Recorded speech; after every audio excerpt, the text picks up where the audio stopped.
गाय माता को पार्वती मां ने श्राप क्यों दिया? भारत में गाय को माता का स्थान प्राप्त है। पुराणों में उसे साक्षात देव की संज्ञा दी जाती है। माना जाता है कि कामधेनु का हर अंश मानव जाति के लिए वरदान है। हर गृहस्थी की रसोई में गौ माता के नाम से पहली रोटी निकली जाती है। सुख और दुख से जुड़ा कोई भी धार्मिक कार्य और अनुष्ठान गौ माता का ग्रास निकाले बिना पूरा नहीं होता। इसके बावजूद परम पूज्य गौ माता के झुंड कचरे से पेट भरते दिखाई देते हैं। इसे देखकर के मन में प्रश्न आना स्वाभाविक है। आखिर गौ माता की ऐसी दुर्गति क्यों है? इसका उत्तर माता पार्वती के श्राप से जुड़ा है। दोस्तों, गौर से सुनिएगा, क्योंकि यह बात बहुत जरूरी है। एक बार की बात है जब भगवान शिव और माता पार्वती समुद्र के किनारे विहार के लिए गए। इस विहार के बीच शिवजी के मन में एक शरारत आई। उन्होंने कहा कि देवी पार्वती, मुझे अचानक आवश्यक कार्य के लिए जाना पड़ रहा है। मैं कार्य पूर्ण करके अभी आपके पास आता हूं। आप यही मेरी प्रतीक्षा कीजिए। असल में शिवजी पार्वती को परेशान करना चाहते थे। शिवजी की बात मानकर देवी पार्वती अकेले ही तट पर बैठकर उनकी प्रतीक्षा करने लगी। इसी तरह शाम हो गई। उस दिन 30 की तिथि थी।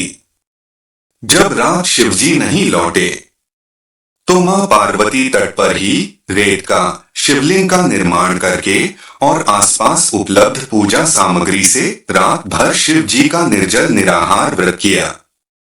शिवजी सूक्ष्म स्वरूप में वहां उपस्थित थे और वह गतिविधियों को देख रहे थे। सुबह होने पर पार्वती जी ने रेत के शिवलिंग और पूजन के सामग्री को समुद्र में विसर्जित कर दिया। उसके थोड़ी देर बाद शिवजी प्रकट हुए और बोलने लगे कि देवी पार्वती, आपने 30 की तिथि पर मेरी पूजा नहीं की। पार्वती जी ने कहा, मैंने पूजा की है, अभी अभी सामग्री विसर्जित की है। शिवजी अभी भी पार्वती जी के साथ ठिठोली करना चाहते थे। उन्होंने कहा कि पार्वती, मुझे पूजा का कोई चिन्ह दिखाई नहीं दे रहा है। अगर आपने पूजा किया है तो उसका प्रमाण दीजिए। शिवजी की बात सुनकर माता पार्वती ने आसपास देखा। उन्हें एक गाय खड़ी दिखाई दी। उन्होंने शिवजी से कहा कि यह गाय मेरी साक्षी है। मेरी पूजा करते समय यह उपस्थित थी। शिवजी ने गाय से पूछा कि क्या पार्वती ने पूजा की है? गाय ने नामे सिर हिला दिया। शिवजी ने कहा कि पार्वती, आप तो असत्य कह रही हैं। आपने तो पूजा किया ही नहीं। शिवजी के सामने झूठा साबित होना पार्वती जी को सहन नहीं हुआ। पार्वती जी ने उसी क्षण गाय को श्राप दिया कि तुम दिव्य जन्मा है, जगत कल्याण के लिए तुम जन्मी हो, इसलिए जनहित के लिए तेरे गुण यथावत रहेंगे। किंतु जिस मुंह से यह झूठी गवाही दी है उसे दंड भुगतना पड़ेगा। झूठ बोलने के कारण अब झूठा ही तेरा आहार होगा।